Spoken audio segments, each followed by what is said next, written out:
Kingmakers IAS Academy for UPSC and TNPSC admissions. Call 9444227273. Edappadi Palaniswami அவருக்கு எதிராக நீங்க எல்லாம் எதிராக இருந்தீங்க. இப்போ அவருக்கான இருந்த அந்த எதிர்ப்பெல்லாம் நீங்கிருச்சு, அவர் சாதிச்சுட்டாருன்னு சொல்றாங்க ஏடிஎம்கேல இருக்கவங்க. உண்மைதானா? நீங்க எப்படி பாக்குறீங்க? அது எல்லாம் இந்த 26 தேர்தல்ல தெரியும்ல, யாரு சாதிக்கிறாங்க யாரு சாதிக்கல அப்படிங்கிறது. விஜயுடன் கூட்டணி அமைக்கிறதுக்கு வாய்ப்பு இருக்கு. நான் தான் சொல்லிட்டேனுங்க, அதாவது எங்களுடன் ஒரே கருத்துள்ள கட்சிகள் இணைந்து நாங்கள்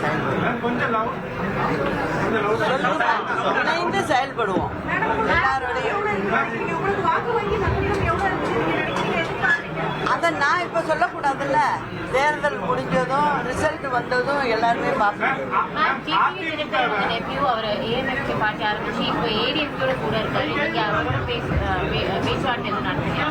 அதாவதுங்க, ஒரு கட்சி அப்படின்னா அவங்களுடைய மனசு எப்படியோ அப்படியே அவங்க செயல்படுவாங்க. நான் அதை பத்தி ஒன்றும் சொல்றதுக்கு இல்லை. ஆனா என்னை பொறுத்த வரைக்கும் இந்த கட்சின்றதும் சரி, எதுக்காக நம்ம ஆரம்பிக்கிறோம், எதுக்காக செய்கிறோம் அப்படிங்கும்போது எல்லாமே என்னை பொறுத்த வரைக்கும் மக்கள் தான். அதனால மக்களுக்கான ஒரு கட்சியா நாங்க இயங்குவோம், நாங்க செயல்படுவோம். சரி, எம்ஜிஆர் புரட்சி தலைவர் எம்ஜிஆரோட செயல்களாகவும் சரி, கட்சி ஆரம்பிக்கிறேன் நீங்க சொல்லியிருக்கீங்க.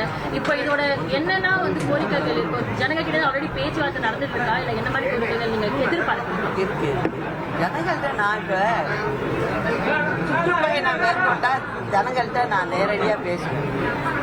அவங்களுடைய குறையெல்லாம் நிறைய கேட்டுது, அதை பத்தி எல்லாம் பேசுவேன். இன்னைக்கு திமுக ஆட்சி என்ன செஞ்சுக்கிட்டு இருக்கு, இன்னைக்கு இல்ல இந்த 5 ஆண்டு காலம் என்ன செஞ்சுக்கிட்டு இருந்தது அப்படிங்கிறத எடுத்து சொல்லுவேன். அந்த கடமை எனக்கு ரொம்ப இருக்கு, நான் செய்யணும். உங்களோட நிறைய பேர் சேர்ந்து நின்றுருக்காங்க. அம்மா இருக்கும் போது சரி, இப்போ ஓ பன்னீர்செல்வம் ஆகட்டும், டிடிவி தினகரன் ஆகட்டும், நிறைய பேர் அவங்களோட இணைந்து நின்றுருந்தாங்க. ஆனா இப்ப எல்லாருமே அவங்க தனிப்படை ஒரு ரூட்ல போயிருக்காங்க. இப்போ இந்த மாதிரி யாராச்சும் அந்த குழுல இங்க சேர்க்க வாய்ப்பு இருக்கு? அதாவதுமா, நீங்களே சொல்லிட்டீங்க, உங்க கேள்வியிலே பதில் இருக்கு. தனித்தனி குழுவா போயிட்டு இருக்காங்க. இப்ப ஒருத்தங்க ஒரு ரூட்ல போய் நான் அங்க போறேன் அந்த ஊருக்குன்னு சொல்றாங்க, நான் ஒரு நேர் வழியில போயிட்டு இருக்கேன். அப்படிதான் இதை எடுத்துக்கணும். பிரதான ஆளுங்கட்சி பிரதான எதிர்க்கட்சி ரெண்டு பேரும் வீழ்த்த முடியும் நினைக்கிறீங்களா? உங்க கூட்டணியை என்னங்க, திமுகவையும் அதிமுகவையும் உங்களால வீழ்த்த முடியும்னு நினைக்கிறீங்களா?